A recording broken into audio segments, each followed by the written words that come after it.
Ei, som. Bom dia. Deus abençoe sua vida em nome de Jesus. Amém. Sejam todos bem-vindos, bem-vindas. Deus abençoe você também que nos acessa aí no Facebook, no YouTube nessa manhã, para mais uma escola bíblica dominical. Para a gente dar início nessa véspera de Natal, quero te convidar a abrir sua Bíblia, por favor. Evangelho de Lucas. Evangelho de Lucas, capítulo 2.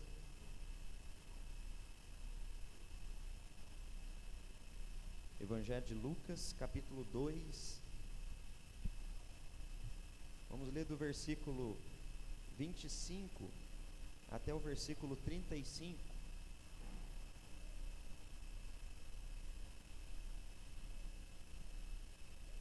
Amém?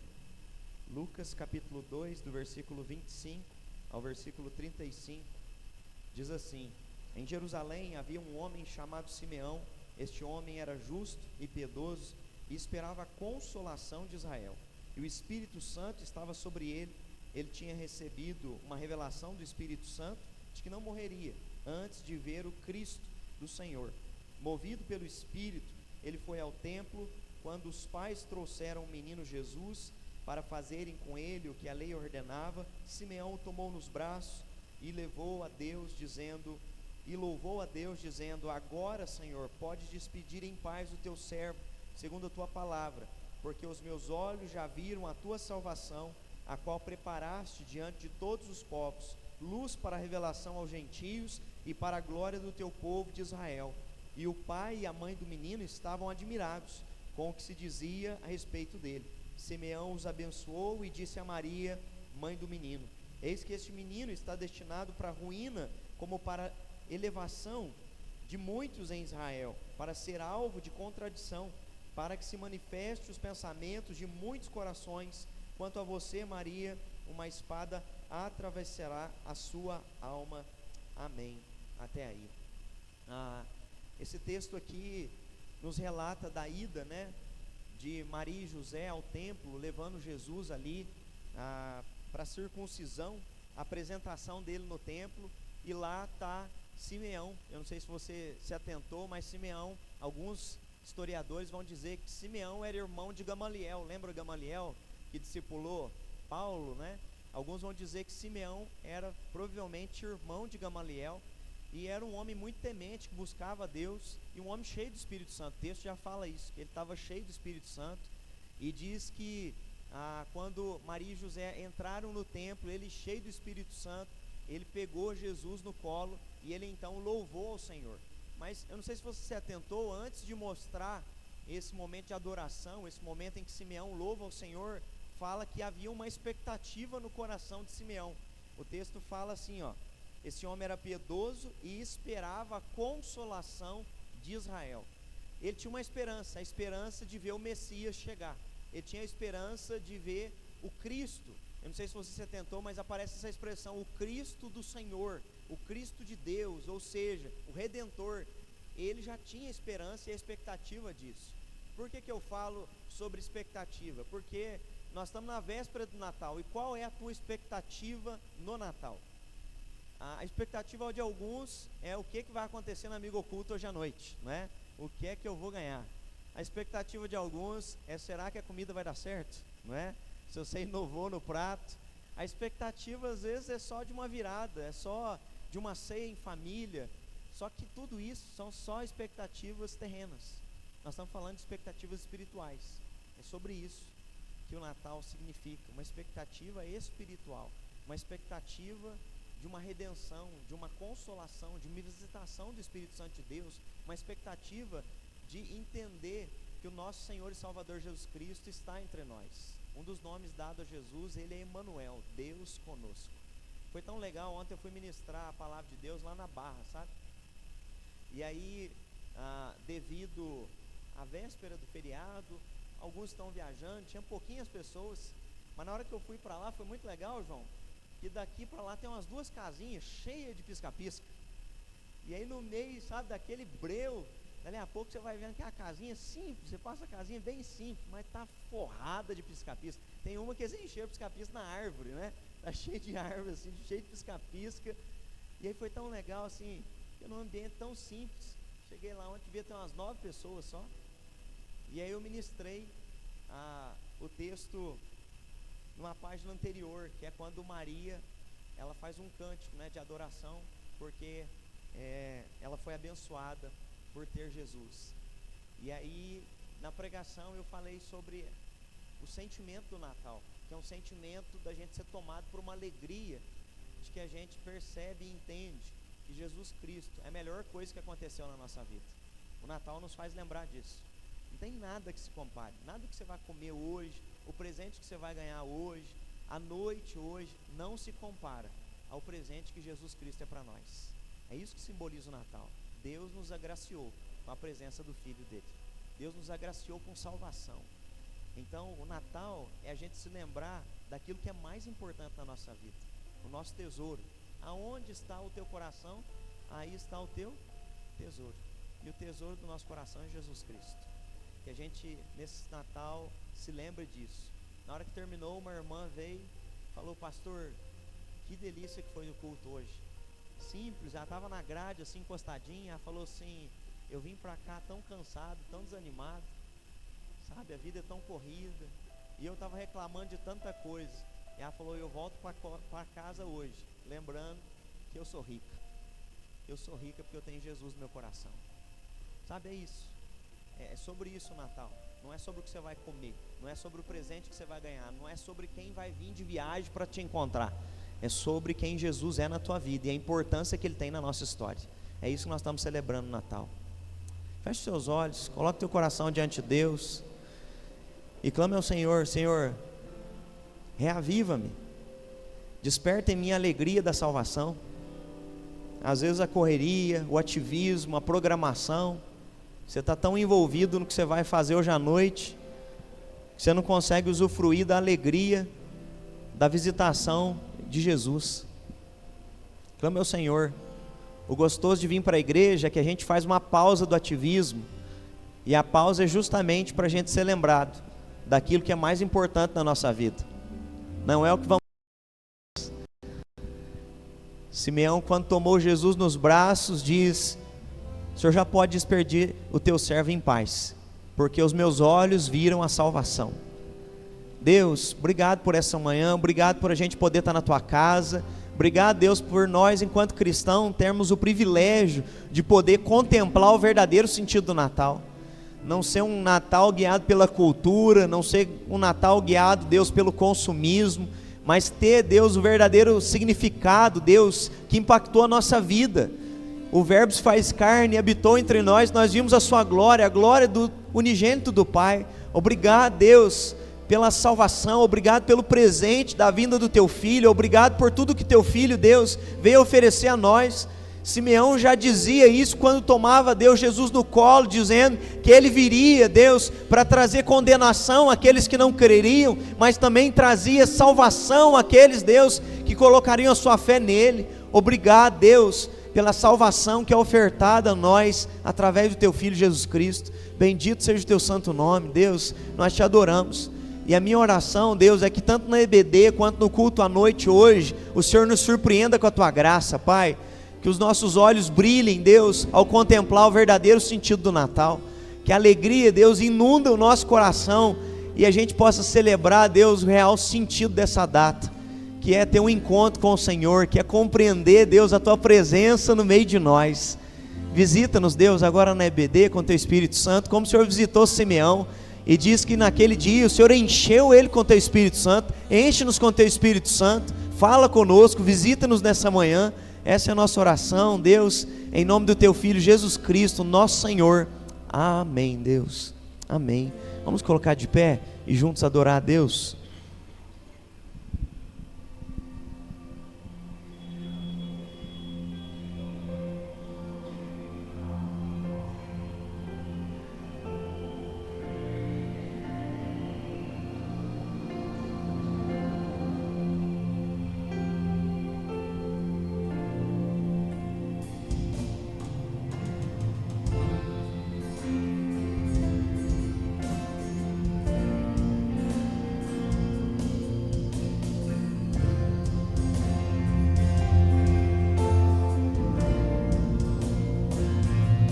Um dia a gente aprende a confiar em um Deus que faz milagres, que ouve a nossa oração, que se faz presente aqui. Um dia a gente aprende a dar um passo só de cada vez, mas sem duvidar, Ele continua sendo bom, Ele continua sendo Deus, Ele continua sendo bom, Ele continua.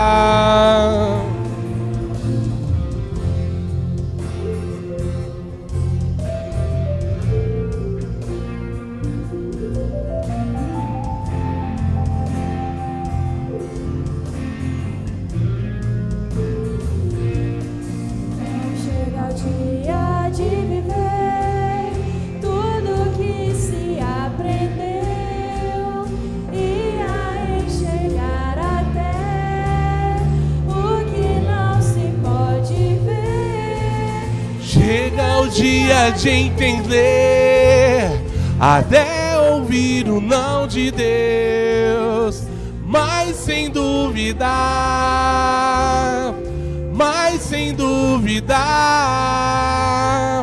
Ele continua sendo bom, Ele continua sendo Deus, Ele continua sendo bom, Ele continua.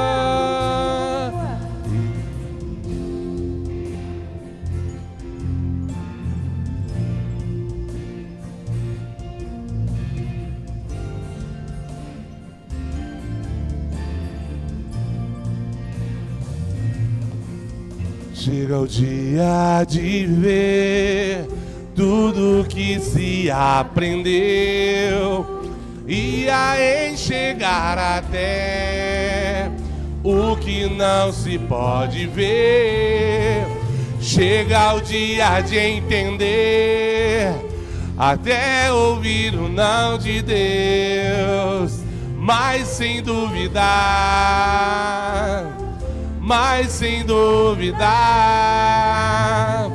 Ele continua sendo bom, Ele continua sendo Deus, Ele continua sendo bom, Ele continua sendo bom, Ele continua sendo Deus, Ele continua sendo bom, Ele continua. Deus nosso, essa manhã, Pai, nós buscamos ao Senhor, ó Deus, nós louvamos ao Senhor, ó Pai, clamamos pela presença do Teu Espírito Santo aqui nessa manhã, ó Deus, para que nós possamos, ó Deus, compartilhar a Tua bondade, ó Pai. Que o Senhor venha até nós, ó Pai, que nós possamos contemplar a Tua face, ó Deus, que nós possamos tocar o Senhor, ó Deus, e nós queremos mais de Ti, ó Deus. Ô Senhor, como é bom estar na Tua casa, ó Pai, poder louvar o Senhor com alegria. E nessa manhã, Deus, nós clamamos pela Tua presença, ó Pai. Sabemos quanto é bom, ó Deus. Em nome santo de Jesus, ó Pai, amém, Senhor. Dê um bom dia para quem está do seu lado aí, dê um sorriso. Um dia especial, uma manhã especial. Podemos adorar o Senhor.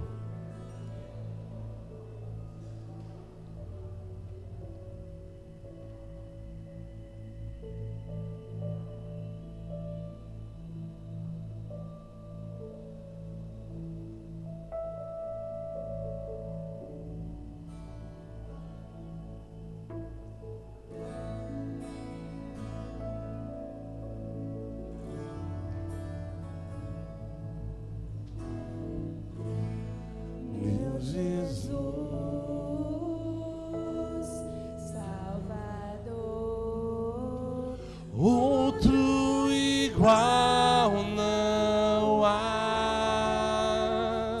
Tudo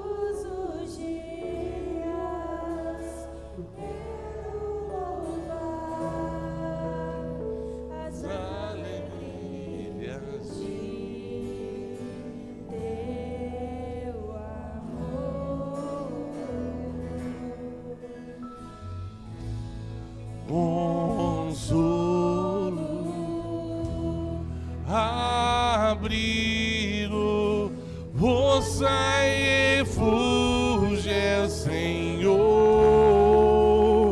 Com todo o meu ser, com tudo que sou, sempre te adorarei.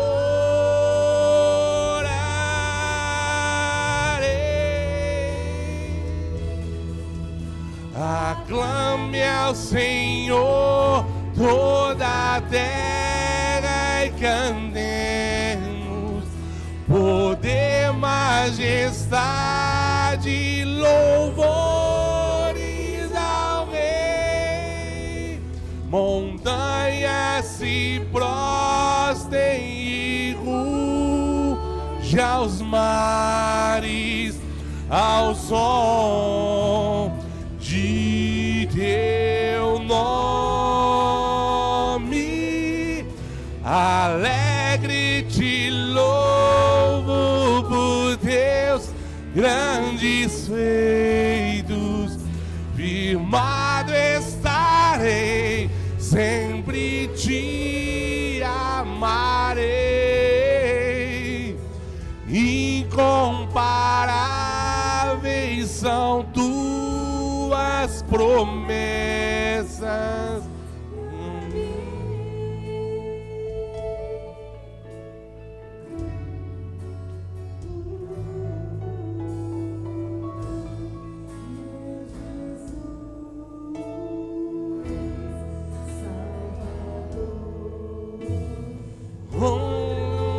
Igual não há. Todos os dias quero louvar as maravilhas de teu amor. Consolo, abrigo, força e refúgio é o Senhor. Com todo o meu ser, com tudo que sou, sempre te adorarei.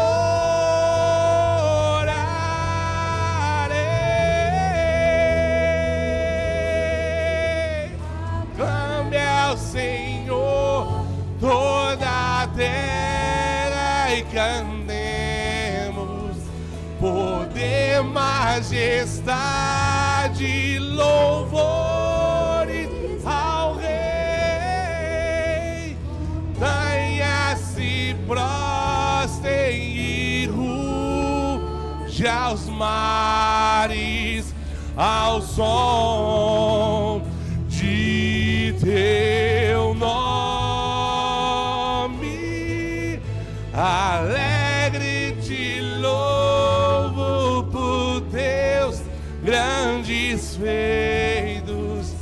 Firmado estarei, sempre te amarei. Incomparáveis são tuas promessas. Incomparáveis são tuas promessas. Incomparáveis são tuas promessas pra mim.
presença do Senhor, ó Deus, em mais um Natal em que nós comemoramos como povo do Senhor, como família do Senhor, em nome de Jesus. Amém, ó Deus.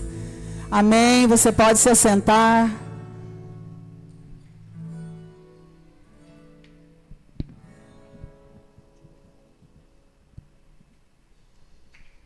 Amém. Bom dia, igreja.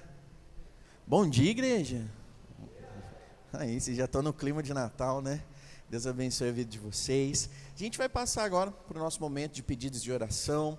Se você quiser compartilhar um motivo de agradecimentos também, esse é o momento oportuno.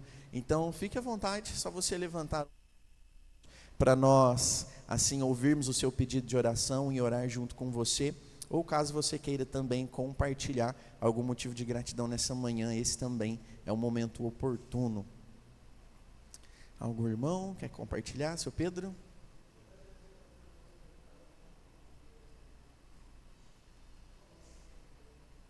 Amém. Louvado seja Deus. Vamos orar. Mais algum irmão? Pedidos de oração, agradecimentos ao Senhor nessa manhã. Não, se você puder, curva sua cabeça, feche seus olhos, vamos ter mais uma palavra de oração ao nosso Deus nessa manhã. Pai, graças te damos, Senhor, por mais um dia na tua presença, Pai. Nós louvamos o teu santo nome porque as tuas misericórdias se renovam sobre as nossas vidas, Pai. Graças te damos porque para nós é um privilégio, é uma honra poder fazer parte da família do Senhor, pertencer a uma comunidade, ó Pai. Obrigado, Senhor. Assim nós te agradecemos pela vida de cada irmão, cada irmã presente aqui nessa manhã, ó Deus. A nossa oração é que o Senhor continue surpreendendo, ó Pai, o teu povo, o teu rebanho, com o teu cuidado, com o teu amor, com o teu zelo, ó Pai. Deus, nós louvamos ao Senhor, ó Pai, porque até aqui o Senhor tem nos sustentado, o Senhor tem nos abençoado, ó Pai. Deus, nós queremos te agradecer pela semana que se passou, ó Pai. Obrigado porque o Senhor tem sido Deus Emanuel, Deus conosco. Nós vemos, ó Pai, a tua boa mão sobre as nossas vidas, Pai. Assim nessa manhã nós queremos consagrar ao Senhor as nossas famílias, ó Pai. Nós queremos consagrar o Senhor, ó Pai, o nosso ambiente de trabalho, ó Pai. Nós clamamos, ó Deus, para que o Senhor esteja conosco, ó Pai. Assim também nós consagramos esse momento da escola bíblica dominical, Pai. Nós queremos ouvir, ó Pai, a tua voz, nós queremos ser ministrados pelo teu Espírito Santo, ó Pai. Assim, Deus, nos ajuda, nos auxilia nessa manhã, Pai. Nós não queremos ser apenas ouvintes, mas nós também queremos, ó Deus, ser praticantes da tua palavra, Pai. Assim, Deus, usa tremendamente a vida do pastor Platini, que ele seja boca do Senhor aqui nessa manhã, ó Pai. Assim, Deus, nós oramos, louvamos e agradecemos ao Senhor por tudo que o Senhor tem feito e ainda continuará fazendo, ó Pai, no nome de Jesus, amém e amém. Irmãos, antes de separarmos as nossas classes, alguns avisos importantes para você. Gostaria de relembrá-lo que hoje nós teremos apenas um culto, o culto das 17h30, o culto das 5h30.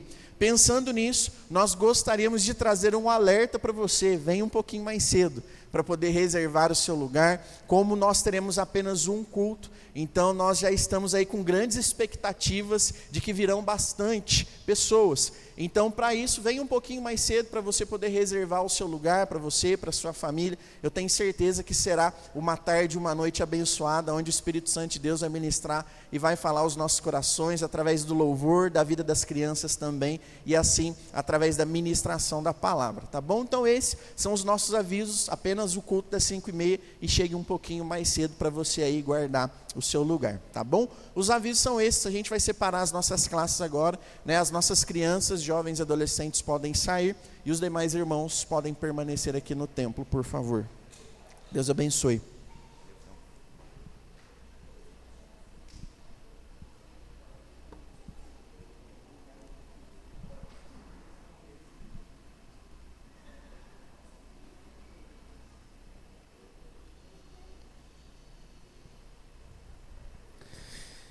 Nós vamos dar continuidade à nossa série de estudos, né, bíblicos e biográficos que a gente vem fazendo dos heróis da fé.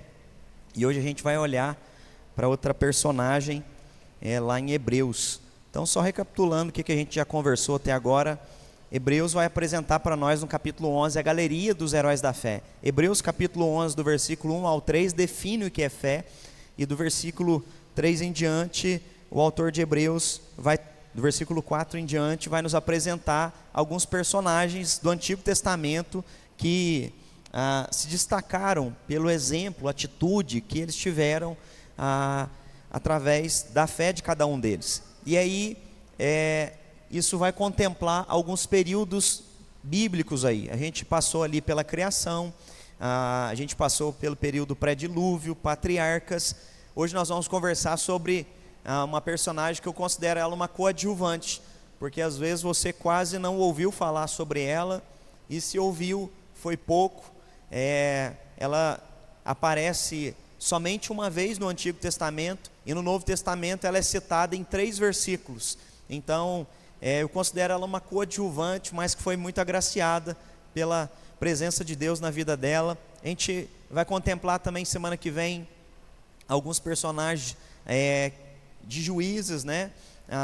Dos livros históricos também, rei Davi e profetas que são citados como pessoas que são exemplos de fé para nós. Aí só lembrando o porquê que a gente olha para a vida dessas pessoas. A gente olha e a gente se lembra, elas não são homens e mulheres perfeitos, mas são pessoas que foram excepcionalmente piedosas, que temiam o Senhor e viviam uma vida confiando na palavra de Deus. Então, nós vivemos pela fé. Romanos capítulo 1, versículo 17, diz que o justo viverá pela fé. Nós precisamos desenvolver a nossa fé. A fé é como uma musculatura. Eu gosto muito dessa analogia que o pastor Rico Arm faz, porque você precisa desenvolvê-la. A sua fé precisa ser desenvolvida. Se a gente não desenvolve, a gente atrofia. Então nós precisamos ter uma fé que se desenvolva, que cresça, que amadureça. E o exemplo desses homens e dessas mulheres é justamente para nos inspirar com respeito a isso. Então o que realmente importa é o desenvolvimento da nossa fé, olhando para a vida desses homens e dessas mulheres, tá bom? Hoje a gente vai olhar para Hebreus capítulo 11, versículo 31. Te convido a abrir sua Bíblia comigo, para a gente olhar então para a vida dessa personagem aqui, que é relatada e descrita como exemplo de fé para nós.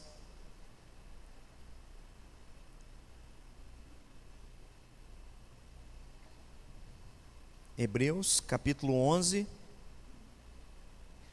versículo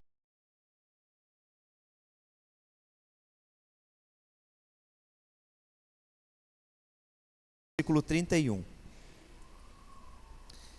Diz assim: pela fé, Raabe, a prostituta, não foi destruída com os desobedientes, porque acolheu os espias com paz. Amém. É interessante porque o próprio autor de Hebreus, ele mostra a vida pregressa de quem era Raabe antes de ter um encontro com o Senhor. E aí, aquela perguntinha, ali precisa corrigir, né? Tá, o que Moisés não, é o que Raabe, né? O que Raabe pode ser destacado na vida dela, né? Como heroína, como atitude, né? Que a gente pode destacar da fé dela, que pode está aqui na galeria dos heróis da fé. Aqui é destacado uma atitude, mas se você conhece sobre a vida dela, o que você destacaria? Eu sei que ela é uma coadjuvante, às vezes alguns nem conhecem tanto sobre a vida dela, mas no pouco que você conhece, o que você destacaria olhando para a vida de Raabe? É Raabe, viu, gente? Eu sei que vocês estão olhando ali Moisés e Josué, mas está escrito errado, tá bom? É Raabe. Eu estou junto com vocês. Ousadia.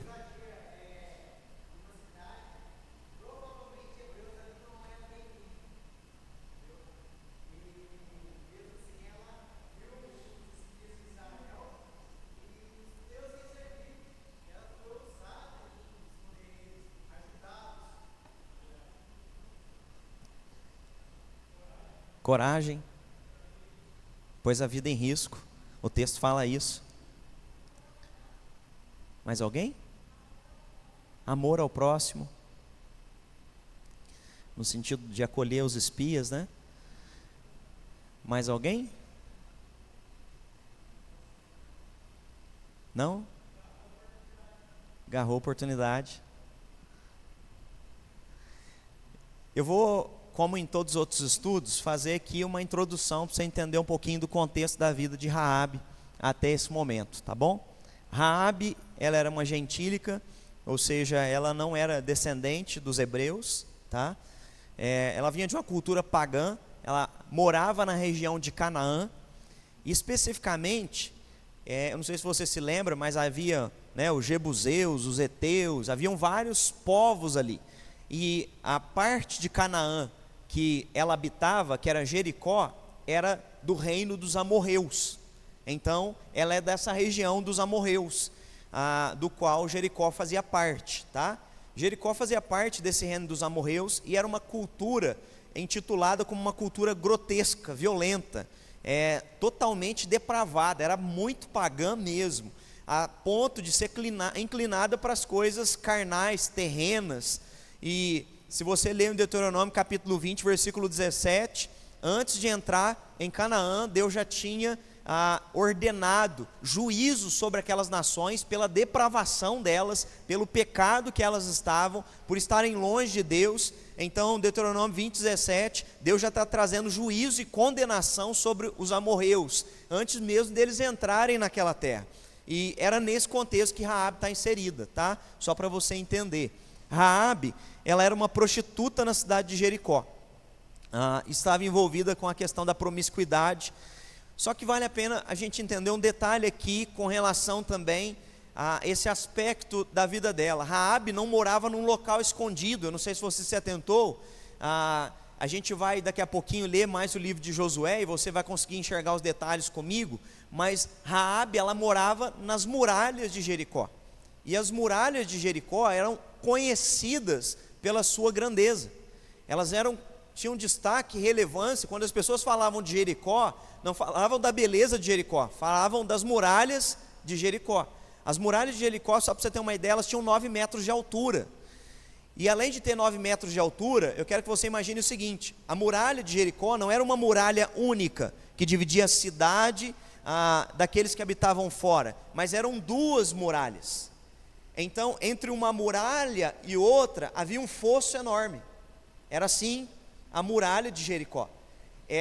Se você passasse uma muralha, tinha um fosso.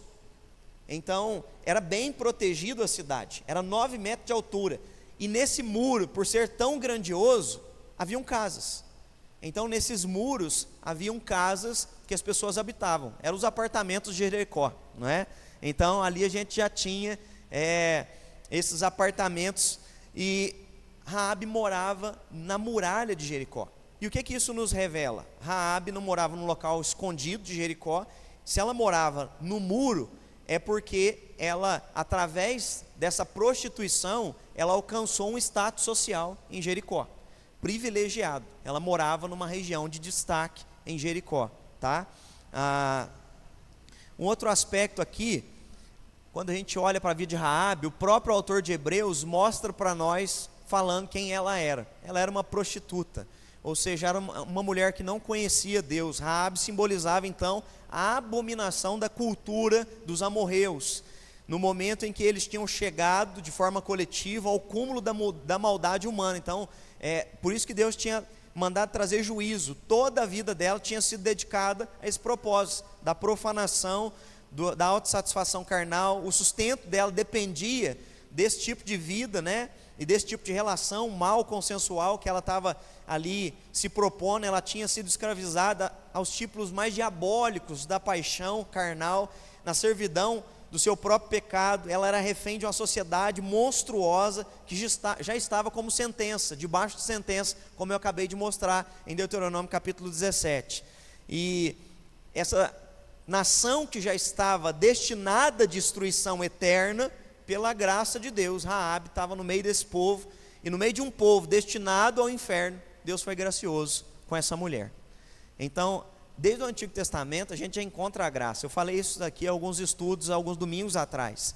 A gente já vê Deus sendo gracioso com essa mulher, quando então os espias chegam ali e eles vão invadir Canaã. Um outro ponto, que eu acho que aqui, todos que falaram contribuíram, né? Ousadia, coragem, e o que eu coloquei como palavra para definir a decisão que ela toma é convicção. Para mim, o que destaca na fé dela, ela é uma mulher de fé convicta.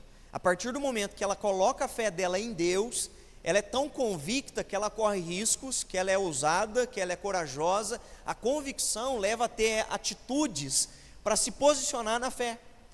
E aí, a atitude que Raabe foi e teve foi a de convicção profunda da existência de Deus vivo.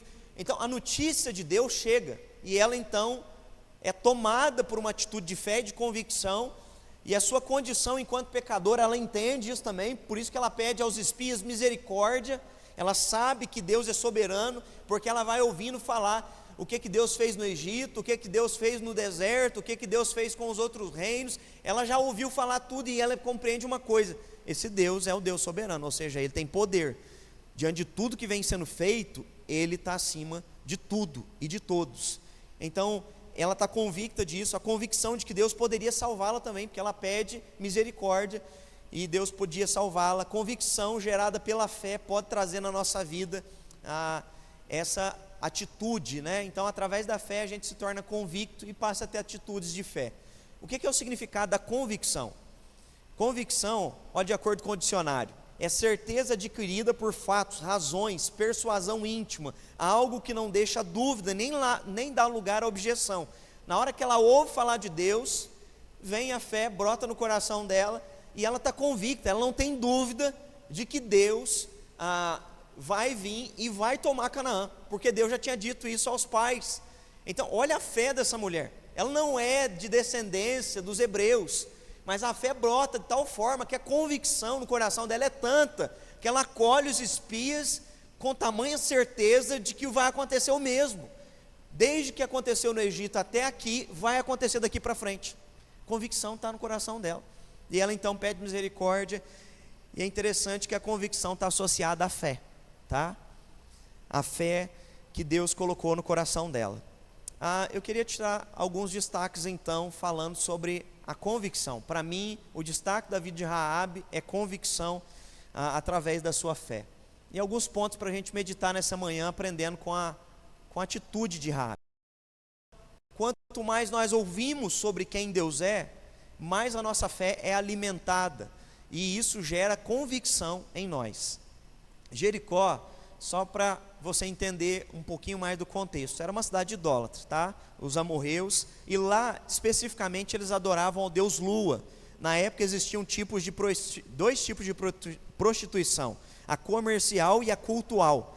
E provavelmente Raabe, ela estava envolvida não na prostituição cultual, ela estava envolvida na prostituição comercial. Por isso ela alcançou um destaque social a ponto de conseguir uma casa nas muralhas de Jericó. Essa ignorância dela com respeito a Deus, como todo ser humano, a Bíblia fala, não é? Romanos capítulo 3, versículo 23, todos pecaram e todos carecem da glória de Deus. Então todo ser humano sem Deus, ele já nasce em pecado.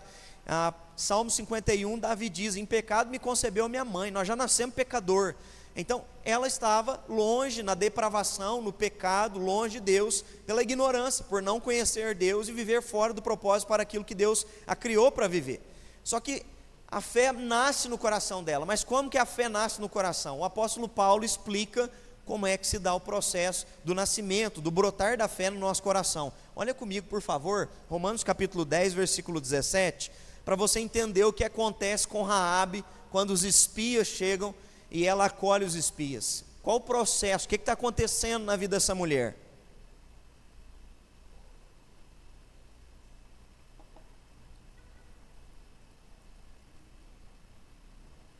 Romanos capítulo 10, versículo 17. Diz assim: e assim a fé vem pelo ouvir, e o ouvir pela palavra de Cristo. Se você ler uns versículos anteriores, do versículo 14, Paulo levanta alguns questionamentos. Como, porém, vamos voltar mais um ainda. Ele diz no versículo 13: todo aquele que invocar o nome do Senhor será salvo. Aí ele começa a fazer algum raciocínio lógico. Como que vão invocar em quem não creram? Como vão crer se nada ouviram? E como ouvirão, se não há quem pregue? E como pregarão, se não forem enviados? Então ele faz um raciocínio lógico. Quando a pessoa crê, ela invoca o nome do Senhor, ela vai ser salva. Só que tem todo um processo até se invocar o nome do Senhor. O processo é, para eu crer, eu preciso ouvir.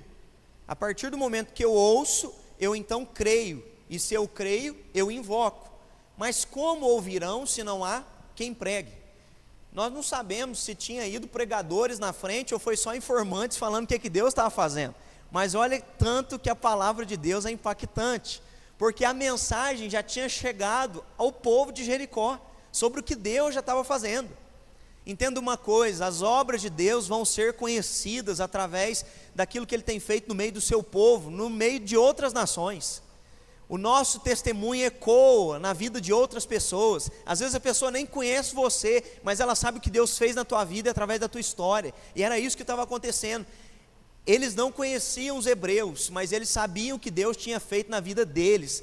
E esse testemunho chegou, a palavra sobre quem Deus era chegou. E quando a palavra chega, a fé vem pelo ouvir sobre quem Deus é, sobre o plano de redenção. E ela ficou sabendo de tudo isso. De que Deus chamou um homem chamado Abraão, que veio uma grande nação, e esse povo estava escravo no Egito. Deus levantou um homem chamado Moisés, e esse povo está sendo liberto. Ela está ouvindo sobre esse plano de redenção. A mensagem chega em Jericó. E aí quando a mensagem chega em Jericó, foi assim que brotou a fé no coração dela. Vamos lá em Josué, para a gente ver isso acontecendo em loco, de fato. Josué capítulo 2, desculpa. A gente tem o episódio dos espias chegando então em Jericó. Da localidade de Sitim, Josué, filho de Num, enviou secretamente 2 espias, dizendo: vão e observem a terra e a cidade de Jericó. Eles foram e entraram na casa de uma mulher prostituta, cujo nome era Raabe. Pousaram ali. Então a seguinte notícia chegou aos ouvidos do rei de Jericó: eis que essa noite vieram os homens dos filhos de Israel para espiar a terra. Por isso o rei de Jericó mandou dizer a Raabe: traga para fora esses homens que vieram a você e estão aí na sua casa, porque vieram espiar a toda a terra. Mas a mulher que havia escondido os 2 homens respondeu: é verdade que os homens vieram a mim, mas eu não sabia de onde eram. Quando o portão da cidade ser fechado, sendo já escuro, eles saíram. Eu não sei para onde foram. Se foram depressa atrás deles, ainda o alcançarão. Ela, porém, os tinha levado para o terraço da casa e os havia escondido entre as canas de linho que havia colocado em ordem no terraço. Aqueles homens foram atrás dos espias pelo caminho que leva aos vales do Jordão, e depois que eles saíram, fechou-se o portão da cidade. Antes que os espias se deitassem, Raabe foi aonde eles estavam, no terraço, e lhes disse: olha o que ela diz: bem sei que o Senhor deu a terra a vocês, e que o pavor que vocês estão causando caiu sobre nós, e que todos os moradores da terra estão derretendo de medo, porque ouvimos que o Senhor secou as águas do Mar Vermelho diante de vocês, quando saíram do Egito. Também ouvimos o que vocês fizeram com os 2 reis dos amorreus, Seom e Og, que estavam do outro lado do Jordão, os quais vocês destruíram. Quando ouvimos isso, o nosso coração se derreteu, todos ficaram desanimados por causa da presença de vocês, porque o Senhor, o Deus de vocês, olha o que ela diz: é Deus acima nos céus e embaixo na terra. E agora jurem pelo Senhor, que assim como usei de misericórdia para com vocês, vocês também usarão de misericórdia para com a casa de meu pai, e que me darão um sinal certo. Até aqui, na verdade era até o 10, eu passei, não é? Mas eu acho linda a declaração que ela faz sobre quem Deus é. O Deus de vocês é Deus acima dos céus e embaixo na terra. Ou seja, na fala dela, você já percebe que ela crê em Deus. A fé já brotou no coração dela. Aquela mulher que era prostituta, que vivia uma vida promíscua, longe de Deus, quando recebe agora esses espias, ela toma uma decisão. O Fabinho falou ousadia, o Rodrigo falou coragem, mas a ousadia e a coragem que levou ela a agir dessa maneira, essas 2 atitudes citadas aqui, só ocorreram por causa que ela tinha fé. A fé lhe trouxe convicção de quem Deus era. O conhecimento da existência de Deus tinha chegado aos ouvidos dela, através de tudo que ela relatou. Você percebeu tudo que ela relatou? Eu não sei se você se atentou, mas ela não fala que o que está acontecendo é por causa do povo. Ela fala sobre Deus. Ela fala, o Deus de vocês abriu o mar. O Senhor, ela vai falando de tudo que Deus fez. E ela sempre cita Deus. Então, a fé brotou no coração daquela mulher. De que maneira? Eu não sei. O texto não fala como que a notícia chegou. O texto não fala se alguém veio contando a notícia, se tinha mensageiro correndo, viajando, falando, olha, se prepara, porque Deus, não é, está redimindo um povo, não é, e vai cumprir uma promessa na vida desse povo. Deus está libertando esse povo. A gente não sabe como a notícia chegou, mas ela chegou. E aí entenda uma coisa, a notícia que chegou foi sobre Deus, sobre quem Deus é. Foi anunciado quem Deus é. E quando a palavra de Deus é anunciada sobre quem Deus é, Deus se revela quem Ele quer, aonde Ele quer. Ele tira as escamas dos olhos. E como a gente se lembra de Efésios 2, 8 e 9, pela graça sois salvos mediante a fé. Isso não vem de vós, não é de vocês, para que ninguém se glorie, não é por boas obras. Então a fé brotou no coração de Raabe. E entenda uma coisa, até aquele momento ali, ela estava longe de Deus, totalmente depravada, perdida, mas na hora que a fé brota no coração, ela deposita a fé em Deus, e ela então está convicta de quem Deus é. E aí eu queria te fazer entender isso, como que as obras de Deus testemunham sobre quem Deus é. Salmo 145, versículo 6, eu quero convidar alguém para ler para a gente, que vai falar justamente sobre isso. Salmo 145, versículo 6. Falarão do poder dos teus feitos tremendos, e eu anunciarei a tua grandeza. Amém. Toda vez que é anunciado os grandes feitos do Senhor, o versículo 6 diz, o que está acontecendo? Nós estamos anunciando a grandeza de quem Deus é. Nós estamos proclamando quem Deus é. Então, não foi só uma fofoquinha chegando em Jericó. Não foi só uma notícia que estava correndo entre os amorreus. O que estava acontecendo quando chegavam e diziam, ele abriu o mar, ele mandou as pragas no Egito. Faraó e os soldados foram exterminados no meio do mar. E tudo que foi sendo relatado, o que estava sendo relatado, o versículo 6 fala, foram os seus tremendos feitos. Sabe, nós precisamos entender isso. Tudo que está acontecendo em nossa vida, em nós, por meio de nós, são feitos tremendos de Deus. E tudo isso acontece para a glória do próprio Deus. É isso que nós precisamos entender.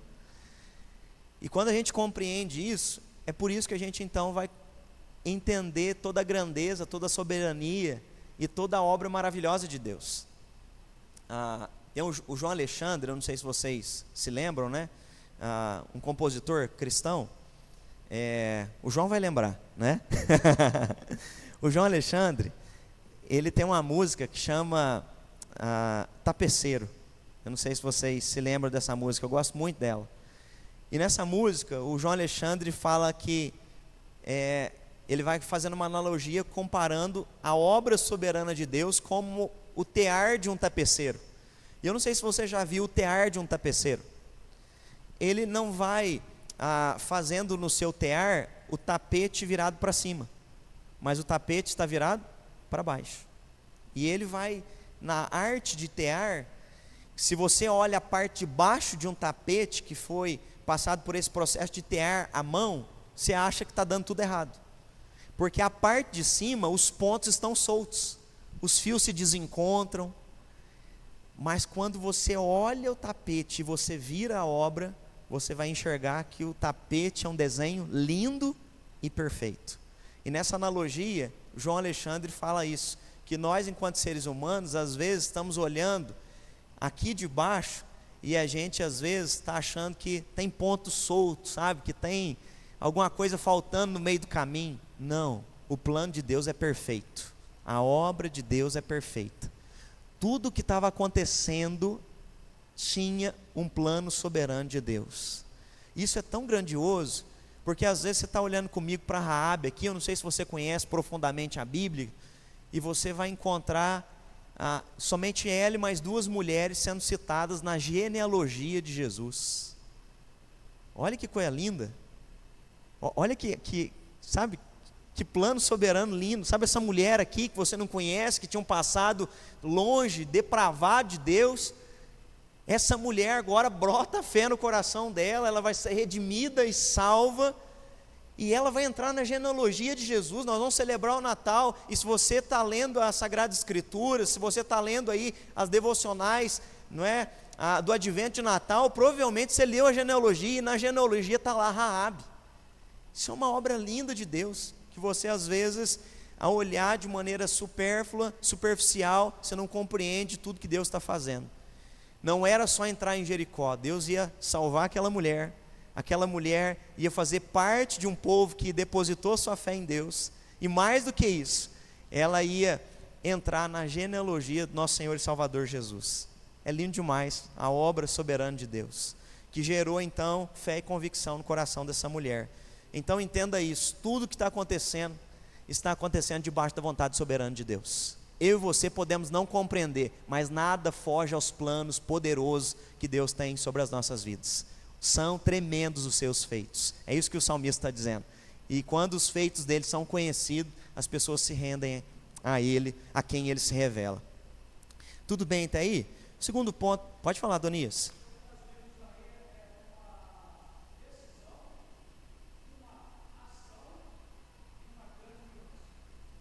Ótimo, Adonias. Adonias falou, decisão, ação e grande mudança. É o nosso ponto 2 aqui, Adonias. Nós estamos em sintonia demais, rapaz. A fé colocada em prática vai se manifestar através de convicções e atitudes, ação. Então, quem tem fé, age. Um dos grandes problemas, tanto dos hebreus lá, esse povo, né, de Israel, quanto da igreja atualmente, Tiago vai chamar a atenção, é justamente para que a nossa fé tenha. Fé tem que ter o que acompanha a fé? Obras. Olha comigo Tiago 2, versículo 25, versículo 26. Raabe vai aparecer aqui de novo, sendo citada por Tiago, o irmão de Jesus.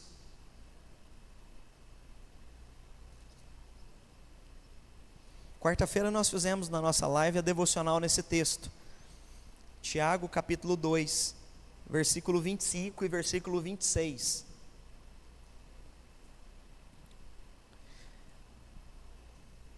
De igual modo, será que não foi também pelas obras que a prostituta Raabe foi justificada quando acolheu os emissários e os fez partir por outro caminho? Porque assim como o corpo sem espírito é morto, assim também a fé sem obras ela é morta. Aqui está falando sobre a atitude de fé, não é? Que levou Raabe a acolher os emissários. E entenda uma coisa, ela acolhe eles porque ela já crê em Deus. E ela então expressa a sua fé ao conversar com os emissários vindo ali. E aí Tiago está falando aqui já no Novo Testamento, tá bom? Com cristãos da igreja, e ele está dizendo o seguinte: um corpo sem espírito está morto, e uma fé que não tem obras, ela é morta. Então dizer que tem fé, mas não tem atitude, não existe. É isso que Tiago está dizendo. Não tem como dizer, eu creio em Deus, mas não age em conformidade com Deus, com a sua palavra, com seus princípios. Quem crê, age. Quem crê, tem ação. Quem crê, toma decisão. Quem crê, se mobiliza em direção ao querer de Deus, ao agir de Deus, a buscar a Deus. E é isso que ela está fazendo. Ela creu, agiu, ela ouviu a palavra de Deus, reconheceu que estava na cidade condenada. Ela também entendeu não somente a mensagem, mas o coração dela foi tocado. Não sei se você percebeu, ela fala assim, o nosso coração se derreteu ao ouvir falar dos grandes feitos de Deus. Eu acho lindo essa expressão, o nosso coração se derreteu, porque se você for no Novo Testamento, lá em Atos capítulo 2, quando Pedro faz o seu primeiro sermão, cheio do Espírito Santo, o povo está falando, mas o povo está bêbado aqui, o que está acontecendo aqui? Não sei se você se lembra. Pedro então faz a primeira pregação, e ao terminar a primeira pregação, tinha 3.000 pessoas ali, e ao terminar a primeira pregação, diz, olha o que Lucas relata, o coração do povo se compungiu. A expressão compungir no grego, no Novo Testamento, é o coração desse povo foi esfaqueado. Sabe quando teu coração é incomodado? É aquela expressãozinha que eu brinco assim, quando você vem no culto, e no final assim, as pessoas falam isso. Agora, de tanto eu contar isso, agora que o pessoal fala mesmo, né? Pastor, o senhor sabia alguma coisa da minha vida, não sabia? no sermão de hoje. Alguém te contou alguma coisa que aconteceu na minha semana? Eu não sei, mas se o teu coração sai daqui compungido, ferido, tocado, incomodado, louvado seja Deus, é a palavra do próprio Deus falando com você. E o coração dela teve isso. O nosso coração se derreteu quando ouvimos falar do Deus de vocês. É muito parecido com o que está acontecendo em Pentecostes. O que faremos agora das nossas vidas? O que Pedro diz? Arrependam-se e sejam batizados.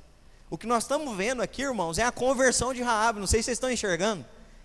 Nesse momento ela está se rendendo a Deus, ela está conhecendo a Deus, está se rendendo a Deus. Ela está pedindo misericórdia, ela está conversando com homens que já tinham fé em Deus, mas é nesse momento que ela está conhecendo o nosso Deus, Criador dos céus e da terra. E aqui então, ela faz um pedido que os espias pudessem proteger ela, os seus pais e as suas irmãs também, a sua casa toda. Então, a fé, como o Adonias bem colocou, ela vai vir com ação. O apóstolo Paulo, ele diz, né, do mesmo jeito que se nós somos destinados para a salvação, lá em Efésios capítulo 1, o apóstolo Paulo diz que ele nos predestinou antes da fundação do mundo para sermos santos e irrepreensíveis e também para as práticas das boas obras. Então, você foi predestinado para viver em santidade, na prática das boas obras. O que eu quero traduzir aqui? Se você tem fé, você tem que praticar boas obras. Se você tem fé, naturalmente você vai agir de acordo com aquilo que você crê.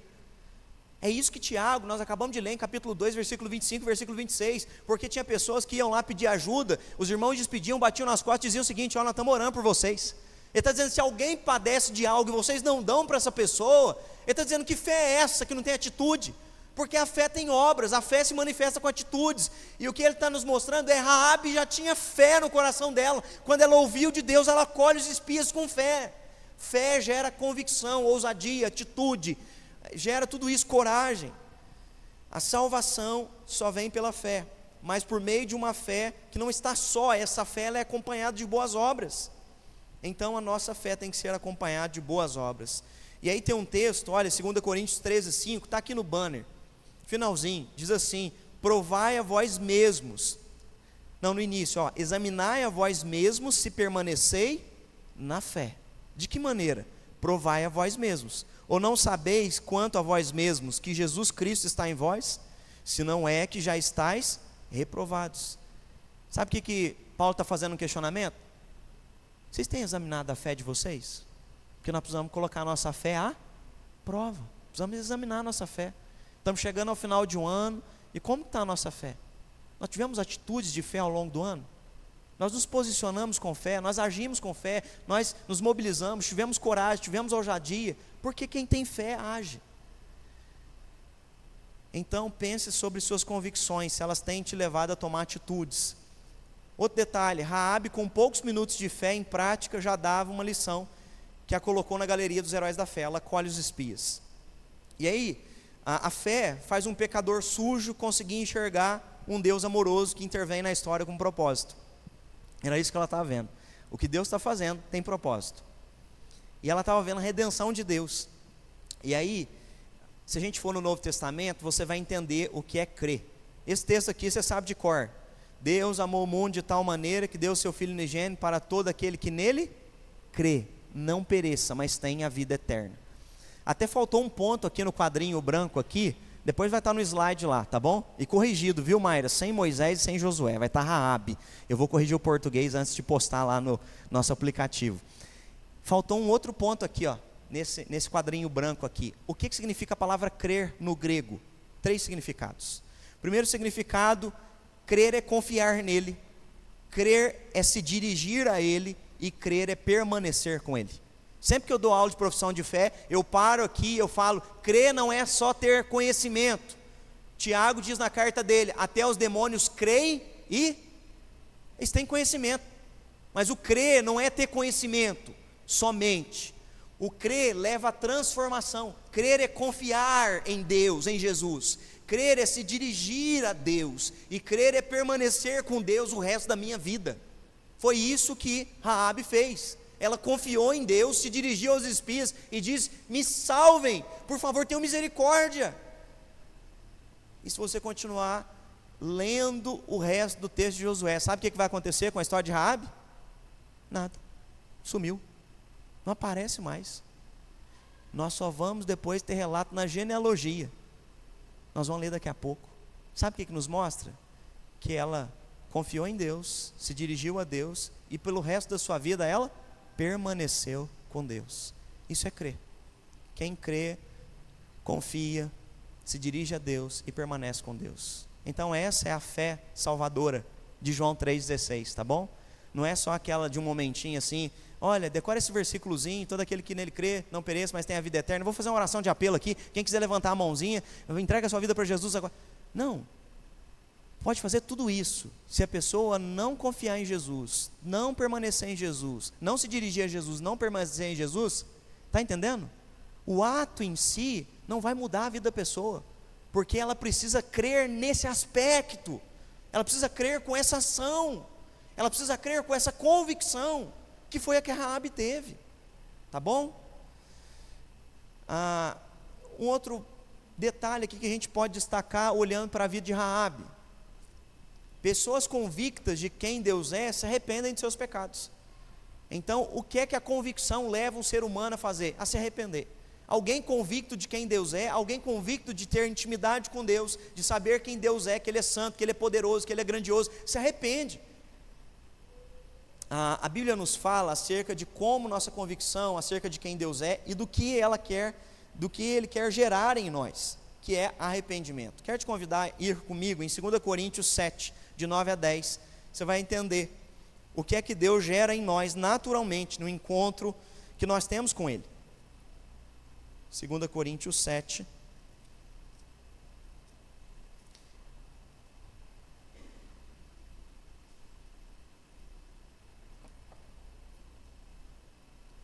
de 9 a 10. Mas agora me alegro porque vocês ficaram tristes, mas porque essa tristeza os levou ao arrependimento, pois vocês foram entristecidos segundo Deus, para que de nossa parte não sofrêssemos de nenhum dano. Porque a tristeza segundo Deus produz arrependimento para a salvação, que a ninguém traz pesar, mas a tristeza do mundo produz morte. Amém. Queridos, o nosso encontro com Deus vai gerar em nós uma tristeza. Sabe por quê? Nós vamos admitir a nossa miséria, nós vamos arrepender dos nossos maus caminhos. E o texto é tão lindo que fala assim, que a tristeza segundo Deus é uma tristeza para arrependimento e para salvação. Só que entenda uma coisa, o mesmo texto diz que o mundo também gera uma tristeza, só que uma tristeza distinta daquela que nós só podemos experimentar na presença de Deus. A tristeza desse encontro com Deus trouxe arrependimento a quem? A Raabe. Mas a tristeza de alguém que simplesmente se sente triste pelo que fez, mas não se arrepende, é a que o mundo produz, que é remorso. O remorso é aquela pessoa que chora pelo erro dela, mas ela continua fazendo. Isso nos mostra uma coisa, que essa pessoa não teve um encontro com Deus. Alguém que continua no mesmo erro, ele não teve um encontro com Deus. Porque o arrependimento, ele gera mudança. O que significa arrependimento, pastor? A palavra arrependimento, ela é usada na Bíblia como conversão. Então o arrependimento é quando você muda o caminho. Você vê que aquele caminho está errado, você muda ele. Duas analogias que eu gosto de fazer no Novo Testamento é Pedro e Judas. Os dois traíram Jesus.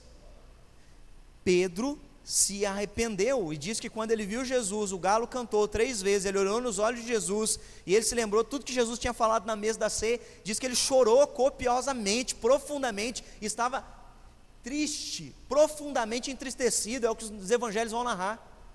Depois ele se encontra com Jesus, Jesus pergunta: Pedro, tu me amas? Ele passa por um processo de arrependimento. Mas a gente vai ter também Judas, que vendeu Jesus por 30 moedas de prata, chora do mesmo jeito que Pedro chorou, mas o sentimento que está no coração de ambos é diferente. Um tem arrependimento e o outro tem remorso. Judas, o texto que acabamos de ler, diz que a tristeza do mundo gera o quê? Morte. A tristeza do mundo só gera morte, porque ela não salva. É fulano que continua chorando pelo mesmo erro, mas vai morrer naquele pecado, porque não tem salvação, o mundo não oferece salvação, só Deus. Judas cometeu suicídio, porque ele achava que não tinha mais jeito para a vida dele. Está entendendo? O que Raabe experimenta é arrependimento naqueles muros, quando os espias chegam. E ela então, Josué 2,12, ela pede misericórdia. Ela fala: tenham misericórdia quando entrarem no muro. Quando vocês invadirem a cidade, tenham misericórdia de mim. E o que é misericórdia? Lembra a diferença de graça para misericórdia? Alguém se lembra?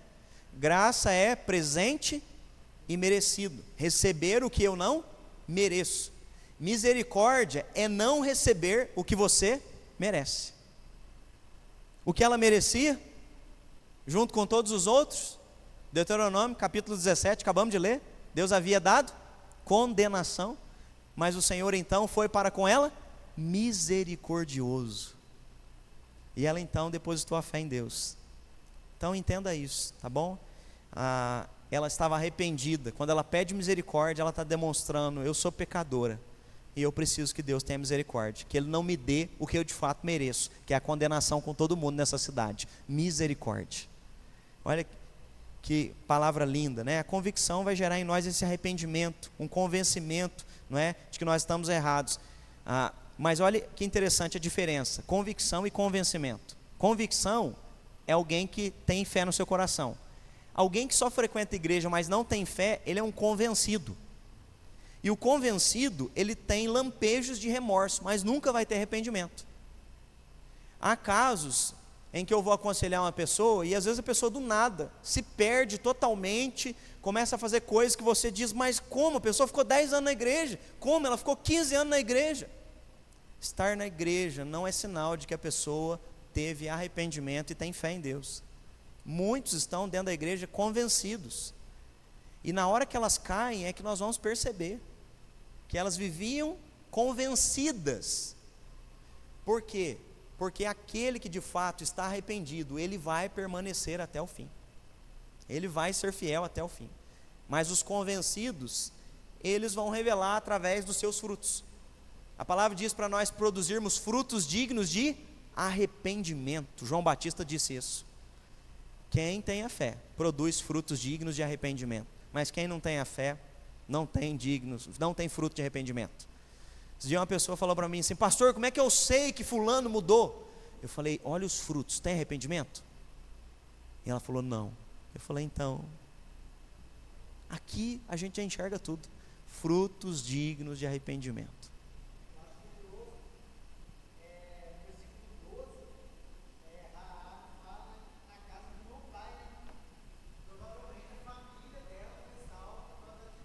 Sim, e é tão lindo. O Fabinho citou um detalhe aqui que eu estava na minha mente, eu não coloquei no slide, mas eu queria citar. Na hora que os espias vão embora, não é?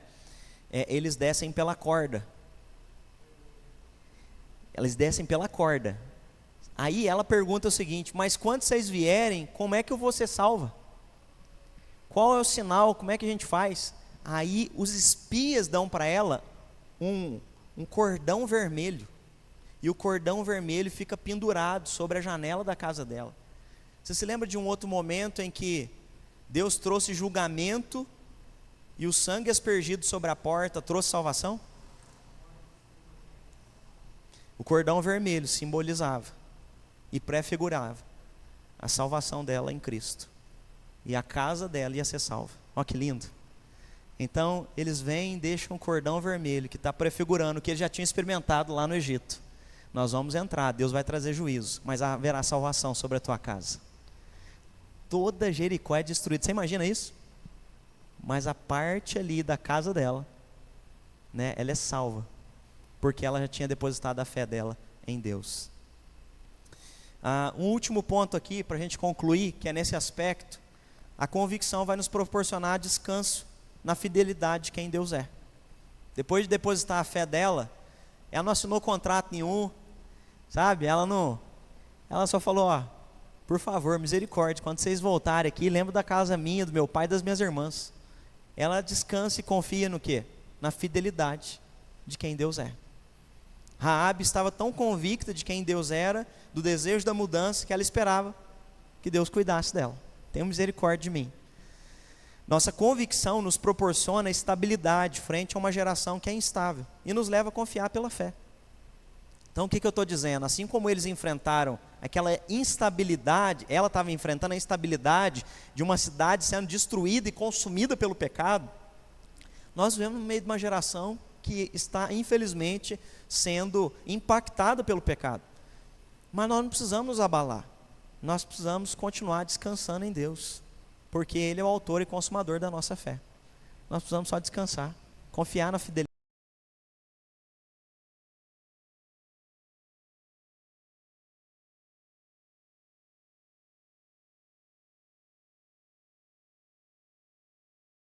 dele.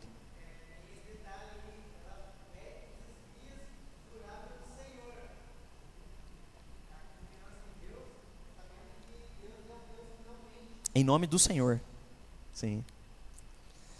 A nossa convicção, então, vai nos proporcionar essa instabilidade. Eu gosto muito desse texto aqui. Se você já conhece, mas se não conhece, abra comigo Isaías, capítulo 26, versículo 3.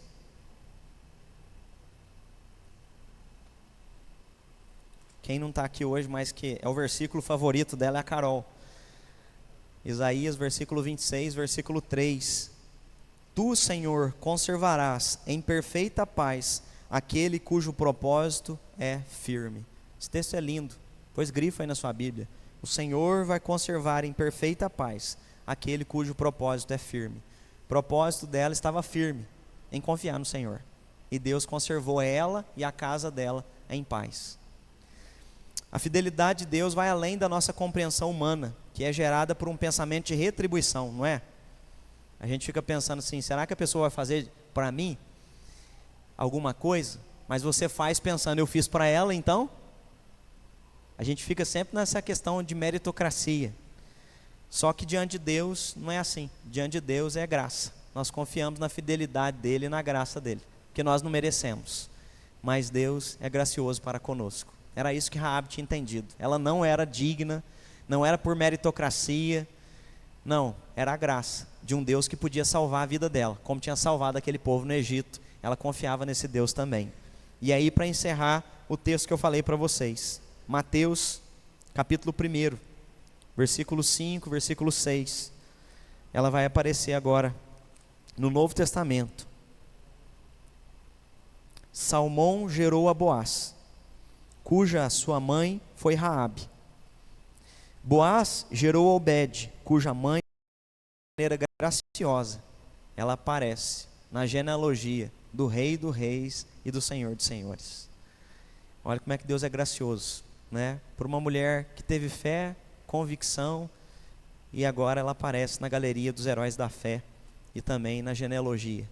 Para a gente concluir, aquelas perguntinhas que eu sempre faço no final: o quanto temos conhecido sobre Deus e como isso tem impactado a nossa fé? Nós precisamos fortalecer a nossa fé, e a nossa fé é fortalecida através do ouvir da palavra de Deus. Temos exercitado a nossa fé, demonstrado assim a nossa fé através da nossa convicção e atitude sobre quem Deus é? Nossas convicções têm nos tornado pessoas com atitudes de arrependimento na caminhada com Cristo? Ou será que você tem apenas vivido, né? Ou somos apenas convencidos sem mudanças? Temos descansado na fidelidade de Deus? Ou por não ter convicção de quem Ele é, agimos por conta própria e procuramos os nossos próprios meios? Então que você viva pela fé. Fé tem atitudes, fé tem arrependimento, fé tem descanso na fidelidade de quem Deus é. Para concluir, eu sempre cito uma bibliografia para te sugerir a conhecer mais sobre esse personagem, né? O único livro que eu encontrei, se alguém tiver outra sugestão, pode sugerir também, mas é esse livro aqui que é muito gostoso também. Os livros do John MacArthur são ótimos, né? Então tem 12 homens extraordinariamente comuns, que ele fala sobre os 12 apóstolos. Já te dou um spoiler, que ano que vem nós vamos fazer essa exposição no domingo à noite, não é? Mas tem esse livro, 12 mulheres extraordinariamente comuns, onde o John MacArthur vai pegar mulheres e vai fazer uma análise biográfica da vida delas, tá bom? Então, se você quiser estudar um pouquinho mais sobre a vida de Raabe, tem um capítulo só falando um pouquinho sobre Raabe nesse livro, muito bom. Então, compre que vale a pena. Tá ok? Alguém quer contribuir, falar mais alguma coisa?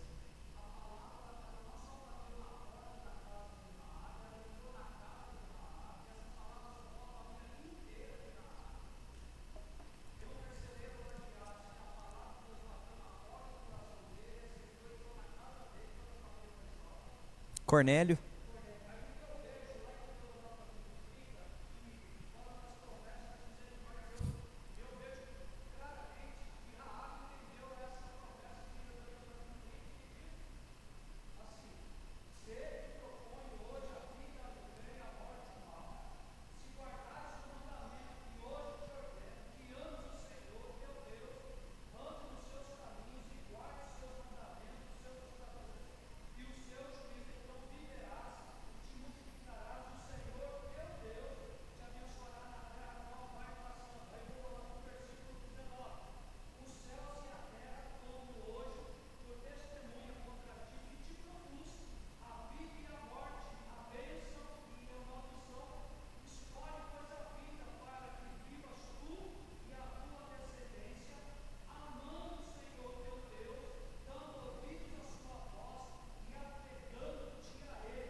Bato.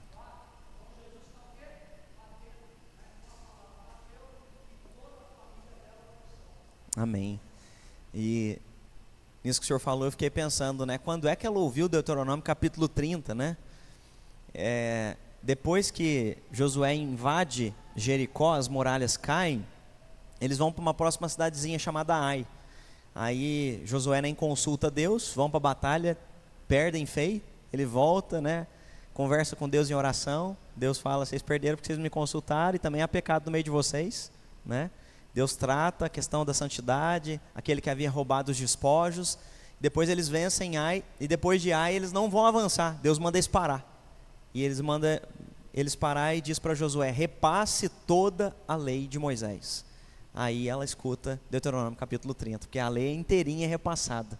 E ela tem a oportunidade de ouvir tudo aquilo que Moisés já tinha ensinado ao povo, né? E é o que o senhor falou, ela aprendeu essa palavra e confiou nela. Amém. Mais alguém quer compartilhar alguma coisa? Não? Então vamos ter uma palavra de oração, agradecendo a Deus por esse domingo, consagrando ao Senhor também. Deus, obrigado, Deus, por a gente poder olhar para a tua palavra e poder aprender tanto, Deus, com homens e mulheres aos quais o Senhor se revelou a eles, Deus. E obrigado, Deus, porque nós estamos nesse povo, nós somos inclusos nesse povo, Deus, porque o Senhor, Deus, olhou para nós, tirou as escamas dos nossos olhos, porque o Senhor nos predestinou, como Adonias falou, porque a tua palavra, Deus, e a mensagem do Senhor chegou à nossa casa. Louvado seja o teu santo nome, Deus, por a gente poder olhar para a vida de Raabe e ver a tua graça sobre a vida dessa mulher, ver como o Senhor muda vidas, transforma histórias, o Senhor redime pessoas. O Senhor, Deus, veio, ó Pai, e transformou a história dela, oportunizando ela, Deus, a estar na genealogia do teu filho. Louvado seja o teu santo nome, Deus, porque o Senhor faz uma obra maravilhosa nas nossas vidas, de redenção, de transformação, de libertação, de arrependimento. Deus, nós oramos ao Senhor, como Paulo colocou aos irmãos de Filipenses, cremos nisso, que aquele que começou a boa obra em nossas vidas há de completá-la até o dia da volta de Cristo Jesus, ó Pai. E nós queremos, Deus, poder viver, ó Pai, uma fé com convicção, uma fé, Deus, que tenha atitudes, uma fé que se posicione, uma fé que tenha coragem, uma fé que tenha ousadia, uma fé, Deus, que tome as decisões, Deus, e que haja, Deus, em nome do Senhor Jesus Cristo. Nos livra, Deus, de uma espiritualidade, Deus, omissa, Pai, nos livra de uma espiritualidade morna, nos livra de uma espiritualidade passiva, mas em nome do Senhor Jesus Cristo, nos enche com teu Espírito Santo e nos ajude a tomar as decisões certas, corretas, todos os dias, todas as horas, em todos os ambientes, Deus, para que o teu nome seja glorificado. Em nome do Senhor Jesus, nós oramos para que o Senhor também nos conceda, Deus, a graça, Deus, de vivermos, ó Pai, uma fé que descansa na tua fidelidade. a convicção, sabendo quem o Senhor é, confiando na tua soberania e na tua vontade, Deus, sendo cumprida sobre as nossas vidas. Confiamos, Deus, que a tua vontade ela é boa, perfeita e agradável.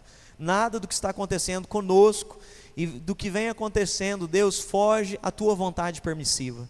Assim nós consagramos nossas vidas nas suas mãos, a nossa fé. Em nome do Senhor Jesus eu oro para que o Senhor nos dê um domingo gostoso, véspera de Natal. Deus, que o culto logo mais às 17h30 seja uma noite gostosa, especial na tua presença, a ceia em família, Deus, encontros familiares, de amigos, parentes, que o Senhor nos proporcione, Deus, uma noite gostosa, Deus, e que a presença do Senhor seja marcante nesse dia, Pai. Essa é a nossa oração, nos acompanha, Deus, com a tua graça e com o teu amor em Cristo Jesus. Amém, Deus. Amém. Deus abençoe, viu, gente? Bom domingo. Então, lembrando, hoje só 17h30, não vai ter 19h30, tá bom? Por que eu reforço o aviso? Porque sempre que a gente faz um culto, na hora que nós estamos trancando o portão às 19 horas, tem gente chegando para o culto às 19h30, tá? Então, lembrando, somente às 17h30 hoje, tá ok? Chega antes para você reservar o seu lugar. Deus abençoe.